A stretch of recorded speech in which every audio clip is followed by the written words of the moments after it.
चलिए दोस्तों, मैं देवेश कुमार पाठक एस्ट्रोलॉजर आप सभी का अपने YouTube चैनल अल्टीमेट ज्योतिष गुरु में हृदय से वंदन करता हूं। एक बहुत ही महत्वपूर्ण वीडियो आपको देने जा रहा हूं। जो आप देख पा रहे हैं, इस समय युद्ध का एक भीषण पर्यावरण बना हुआ है, माहौल बना हुआ है और ईरान और इजराइल के बीच में एक बड़ा कॉन्फ्लिक्ट दिखाई दे रहा है।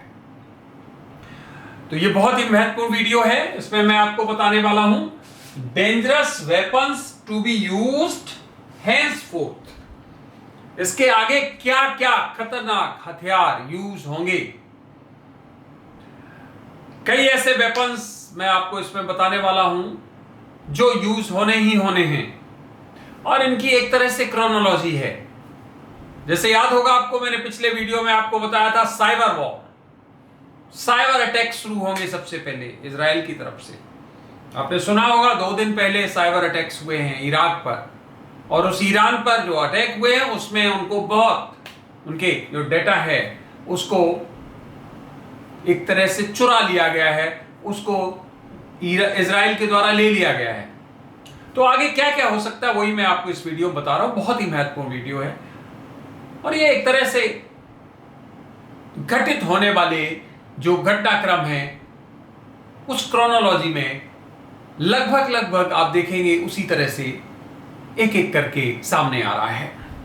आगे बढ़ने से पहले अगर आपने चैनल सब्सक्राइब नहीं किया है तो चैनल सब्सक्राइब कर लीजिए, क्योंकि यहां पर मैं आपको भविष्य में घटित होने वाली घटनाओं के बारे में पहले ही बताने का प्रयास करता हूं और आप देखते होंगे कि घटनाक्रम कुछ उसी तरह घटित होता पाया जाता है। शेयर करिए ग्रुप्स में और अगर कंटेंट्स अच्छे लगते हैं तो लाइक भी करते रहिए। तो चलिए शुरू करते हैं क्या क्या परिस्थितियां दिखाई दे रही। तो सबसे पहले मैंने आपको बताया था साइबर अटैक्स हो गए।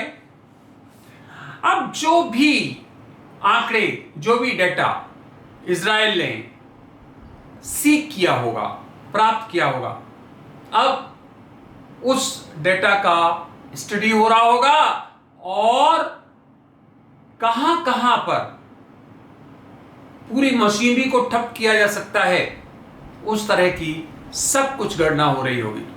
कई जगह तो तुरंत अप्लाई किया जाता है साइबर अटैक इमीडिएटली, और कई डेटा, कई आंकड़े होते हैं जिनको बाद में डिकोड करके और फिर एग्जीक्यूट किया जाता है। जैसे रक्षा प्रणाली है, यस, तो उसके अब सब डिकोड किए जा रहे होंगे। इसमें एक टेंटेटिव टाइम 3 से 4 दिन लगा सकते हैं। तो 3 दिन हो गए हैं लगभग ये साइबर अटैक हुए और क्या हथियार यूज किए जाएंगे तो ध्यान से सुनते जाइए, एक एक महत्वपूर्ण, बहुत ही। साइबर के साथ डिजिटल। अब इसमें क्या हो सकता है, ये डिजिटल, साइबर और डिजिटल एक में ही लिया जाता है, लेकिन डिजिटल थोड़ा सा आप इसको डिफरेंशिएट करके देखें, अलग करके देखें। हो सकता है इसमें जो ईरान का सेंट्रल बैंक है, जो सरकार का, हर सरकार का एक आपको पता है सेंट्रल बैंक होता है, जैसे इंडिया में SBI, उसी तरह हर देश का अपना एक केंद्रीकृत बैंक होता है, केंद्रीय बैंक होता है।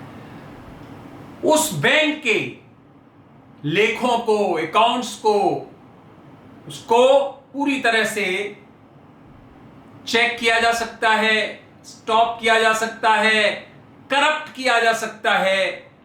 पता चला वो काम ही नहीं कर रहे हैं और पूरी बैंकिंग सिस्टम जो है वो गड़बड़ हो गई, बुरा हाल हो गया। तो करेंसी अगर नहीं है पर्याप्त तो एकदम भगदड़ मस्ती है। तो ये परिस्थितियां आप देखेंगे कुछ बैंक्स में या सभी बैंक्स में या सेंट्रल बैंक में उनके, ये भी बहुत जल्दी आपको देखने को मिलेगा। Third, phosphorus bombs.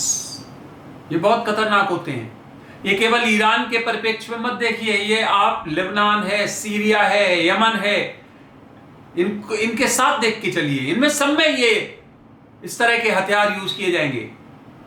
फास्फोरस का मतलब यह है कि वो जहां पर भी ब्लास्ट होता है वहां का टेम्परेचर बहुत ज्यादा बढ़ा देता है, हर चीज मेल्ट हो जाती है।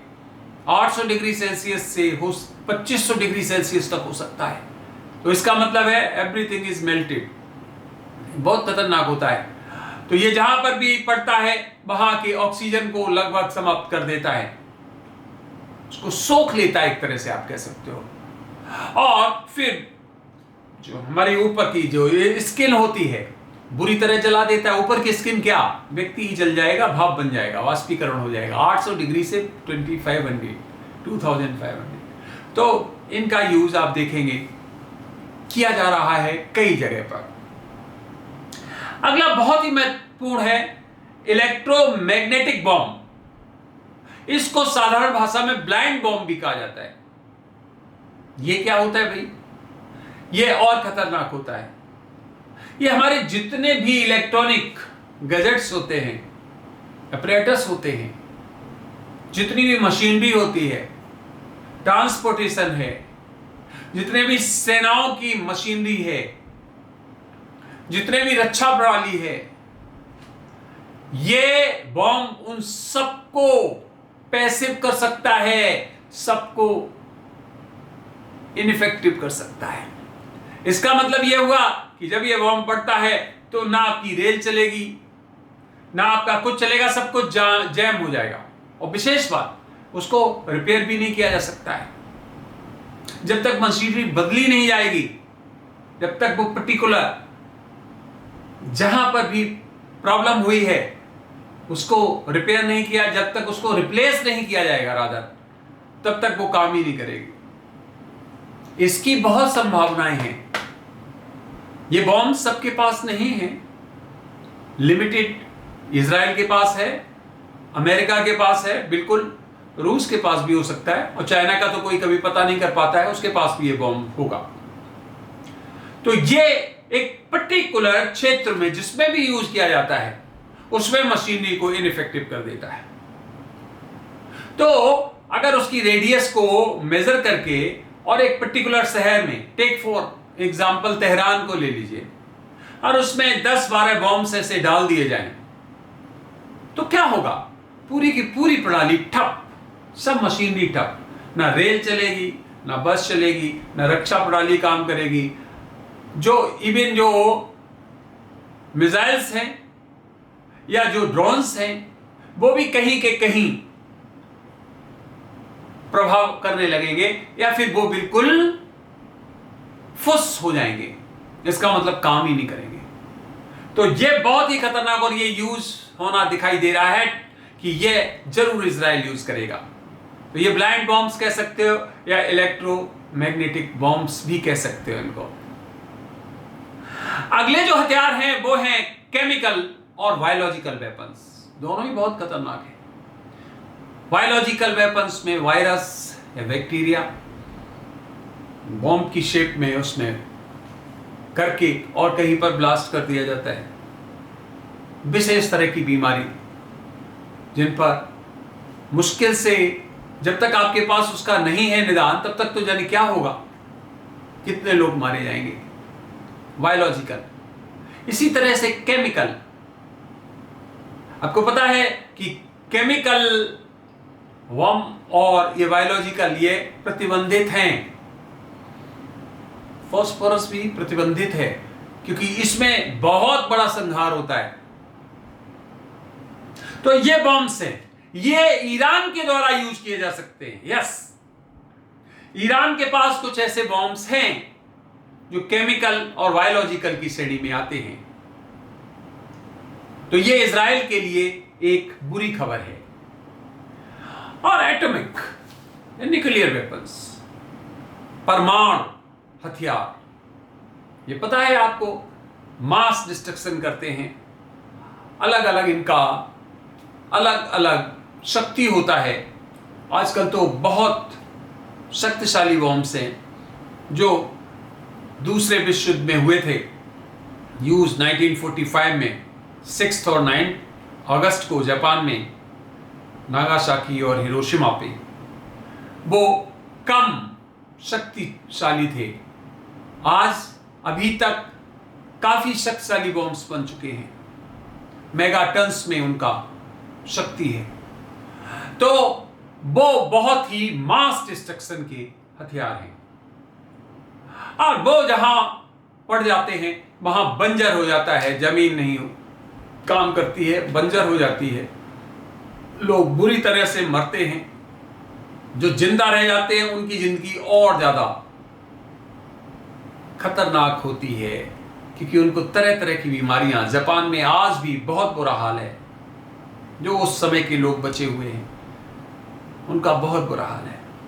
तो ये मास डिस्ट्रक्शन के जो हथियार हैं वो यूज होने की अब एक सामने लाइन दिख रही है। ईश्वर से प्रार्थना है किसी तरह से ये हथियार इतने खतरनाक यूज ना हो, छोटे पूरे हथियार यूज होके ही युद्ध बंद हो जाए तो अच्छी बात है। नहीं तो अगर ये एक बार इस तरह के हथियार यूज हो गए तो इनका उत्तर प्रत्युत्तर क्या होगा कुछ पता नहीं। फिर एक बार प्रार्थना जरूर कर रहा हूं, लेकिन अंदर से जवाब आ रहा है कि इस प्रार्थना से कुछ नहीं होगा, क्योंकि जो डेस्टिन्ड है वो होगा। और वो ये है कि आगे एक बहुत बड़ी मानव त्रासदी दिखाई दे रही है, जिसमें लाखों लोग प्रभावित होने वाले हैं, करोड़ों लोग प्रभावित होने वाले हैं, और एक स्थिति आ जाएगी अरबों लोग प्रभावित होने वाले हैं। तो वो छोटी त्रासदी से नहीं हो सकता है। इसका मतलब है भविष्य में बड़ी त्रासदी होने वाली है। तो ध्यान रखिए कि यह युद्ध जो होगा वो सोफिस्टिकेटेड होगा, सोफिस्टिकेटेड वेपन्स का यूज किया जाएगा इसमें। और इसमें हम आपको पहले ही वीडियोस में बता चुके हैं, कई वीडियोस में, कि चूंकि एक दूसरे के अस्तित्व को समाप्त करने के लिए युद्ध होगा, इसलिए कोशिश यह होगी कि ज्यादा खतरनाक हथियार पहले प्रयोग कर लिए जाएं, जिससे दूसरे को मौका ही ना मिले बहुत ज्यादा खतरनाक हथियार प्रयोग करने का या और युद्ध को आगे बढ़ाने का। तो इसलिए यह युद्ध पर्टिकुलरली जो इजराइल और ईरान का है बहुत खतरनाक है। ध्यान रखना इस बात का, यह युद्ध केवल और केवल अमेरिका रुकवाएगा, क्योंकि अमेरिका फिर एक बार इजराइल को पूरी तरह समर्थन नहीं देगा। आगे चल के आप देखेंगे यह शुरुआती समर्थन दे रहा है, आगे चल के वो वार्न कर देगा बिल्कुल इजराइल को, हम आपके साथ अब यहां से नहीं हैं। क्यों? क्योंकि अमेरिका के हित बहुत बड़े सेंट्रल एशिया में है, और यह दिखाई दे रहा है कि अमेरिका विड्रॉ करेगा। जो हमारी रिसर्च है उसमें पक्का है कि अमेरिका बहुत दूर तक साथ नहीं देगा। इट मींस इधर यूक्रेन को मरवा दिया, फंसा दिया बुरी तरह से, इधर इजराइल बुरी तरह से फंस जाएगा। आप देख रहे हो क्या उसकी स्थिति हो रही है, फाइनेंशियली कितना लॉस उसे हो रहा है, कितने लोग भी उसके हताहत हो रहे हैं, बीच में घिरा हुआ है। तो अमेरिका ने एक तरह से इजराइल को कसा हुआ है, और ये आगे और कसेगा। उसके हित हैं, वो हथियार बेचता है अमेरिका, इसी से उसका काम चलता है। उधर यूक्रेन को बेच रहा है, इधर इजराइल को बेच रहा है, उधर साउथ कोरिया को बेच रहा है, उधर ताइवान को बेच रहा है। उसका काम है, उसकी रोजी रोटी है ये हथियार। तो वह सबको लड़ाएगा। लेकिन ध्यान रखना, अमेरिका कभी भी डायरेक्ट युद्ध में अपने देश में किसी को एंट्री नहीं करने देगा। समुद्र में बेड़े भेजता रहेगा इसी तरह से, उसकी जमीन पे युद्ध नहीं होने देगा वो। उसकी जमीन पे जिस दिन किसी ने कोशिश की, उस दिन वो महाविनाश वाला काम करेगा उस देश के अगेंस्ट, जैसे जापान के अगेंस्ट किया था, याद है आपको? ऐसा ही 1962 के दौरान याद करो, उस समय रूस के साथ उसके बहुत जबरदस्त स्थिति हो गई थी इस तरह की, अब बस युद्ध होना ही होना है। 1962 की याद दिला रहा हूं आपको, अब मैं भी नहीं था उस समय, लेकिन जो हमने पढ़ा है इतिहास में उससे हमें ज्ञात है। तो आप समझ लीजिए कि परिस्थितियां जो है वो अच्छी नहीं है। समय अब दूंगा नहीं, क्योंकि मैं बता चुका हूं हर पल अब एनर्जाइज्ड है। कभी भी आक्रमण, कभी भी बड़ी घटनाएं, कभी भी कुछ हो सकता है।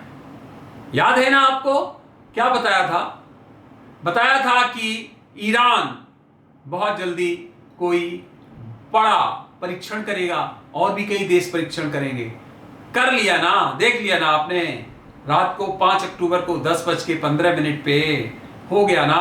और क्या बताया था ने, भूकंप आएगा, मैंने बोला था आपको, हमारे वीडियोस में देखिए जाके, अभी दिया था वीडियो, बहुत पुराना नहीं था, 1-1.5 महीना हुआ होगा शायद। और वही हुआ, मैंने कहा था कि 5 रेक्टर स्केल पर 5 तक का जो है भूकंप दिखाई देगा, और वो ही आया। इसका मतलब उसने कर लिया, उसने परमाणु बम का परीक्षण कर लिया। उसके पास पहले से मौजूद था, लेकिन परीक्षण करके अब उसने देख लिया। तो वो तो ऑलरेडी हम आपको पता नहीं कितने समय से बता रहे हैं कि उसके पास डर्टी बम है। इसका मतलब क्या हुआ कि ये युद्ध जो है वो खतरनाक परिस्थितियों में है। अमेरिका कई चैनल से बात कर रहा है, कई चैनल से, और उसका एक ही केवल विचार है कि किसी तरह से युद्ध बहुत ज्यादा ना बढ़े जिससे हमारे ऊपर कोई प्रॉब्लम आए। तो वो क्या करेगा, छोटे पूरे इनमें आक्रमण करा के और समाप्त करवा देगा, समझौता करा देगा, कुछ और कर देगा। इस तरह से, इस तरह की परिस्थितियां नहीं बढ़ने देगा जिससे कि उसकी जमीन पर युद्ध लड़ा जाए। लेकिन ध्यान रखना, जो बहुत ज्यादा तैराक होता है वही डूबता है, जो नहीं तैरना जानता है वो तो जल से दूर रहेगा। लेकिन जो तैराक होता है वो कहता है मुझे तो तैरना आता है, और भंवर में वही फंसता है। अमेरिका भी इसी तरह फंसेगा, बताऊंगा आगे मैं। कितना भी होशियार बन ले, परिस्थितियां ऐसी आ जाएंगी कि उसे अपनी जमीन पर भी आक्रमण झेलने पड़ेंगे और उसको युद्ध लड़ना पड़ेगा। कितने भी होशियार हो जाओ, लेकिन जो डेस्टिन्ड है ना, जो भाग्य में है ना, उससे नहीं बच सकते हो। कितने भी आप बुद्धिमान बन जाओ, कितने भी अपने चालबाजियां कर लो, उससे कोई फर्क नहीं पड़ता है। तो फ्रेंड्स, इस वीडियो में मुझे यही बताना था कि ये 7 तरह के 8 तरह के जो मैंने आपको बताए हैं वेपन्स, इनके यूज दिखाई दे रहे हैं हमें। और जो ईरान में दिखाई दे रहा है, जैसा कि मैंने बताया, ब्लाइंड बॉम्ब्स का यूज, पलट, atomic weapon, chemical weapon, biological weapon Israel के अगेंस्ट, ये ईरान कर सकता है। खतरनाक हथियारों का प्रयोग दिखाई दे रहा है, बड़ी कैजुअलिटीज दिखाई दे रही हैं, आर्थिक बहुत हानि दिखाई दे रही है, आग आग आग दिखाई दे रही है, लोग मारे जा रहे हैं दिखाई दे रहा है, पॉलिटिकल लीडर्स को असैसिनेट किया जा रहा है। जहां जिसको मौका मिल पा रहा है वो बड़े बड़े लीडर्स इनके जो हैं उनको मारा जा रहा है, ये आप देख पाएंगे। इसका मतलब है कि एकदम उठापटक की परिस्थितियां आगे दिखाई दे रही हैं। आगे और जल्दी वीडियो देने जा रहा हूं मैं, क्योंकि परिस्थितियां ऐसी हैं, विपरीत हैं, समय नहीं दे रहा हूं। 13 तारीख है आज, ध्यान रखना। सब समय इस समय वही है कि कभी भी कुछ भी हो सकता है। आज का 13 तारीख भी उसी तरह का है, 16 तारीख भी वैसा ही है, 16, फिर पूरा ही कालखंड ऐसा है, हम तो कहेंगे। इसलिए उस पल का इंतजार ही करना होगा, और कुछ नहीं। टल जाए तो बहुत अच्छी बात, जिसका टलना नामुमकिन है, मुश्किल है, असंभव है। तो फ्रेंड्स, ये वीडियो आपने देखा, अपना अमूल्य समय दिया, उसके लिए बहुत बहुत धन्यवाद। अगला वीडियो जल्दी हम किसी और विषय पर आपको देंगे। तब तक आप सभी को मेरी तरफ से ओम नमः शिवाय, और विजयदशमी और नवरात्रि की सबको नवमी सबको बहुत बहुत शुभकामनाएं, बधाइयां। और आगे के लिए जो मैं पीछे बता चुका हूं उन पे सब पे ध्यान रखिए। महादेव का हमेशा ध्यान करते रहिए। अगले वीडियो में मैं कुछ और महत्वपूर्ण दूंगा, इसलिए रुक के बता रहा था कि मैं उसका भी क्या रूपरेखा दे दूं, लेकिन वो मैं थोड़ा रुक के आपको देने वाला हूं। आप सभी को मेरी तरफ से ओम नमः शिवाय, नमस्कार।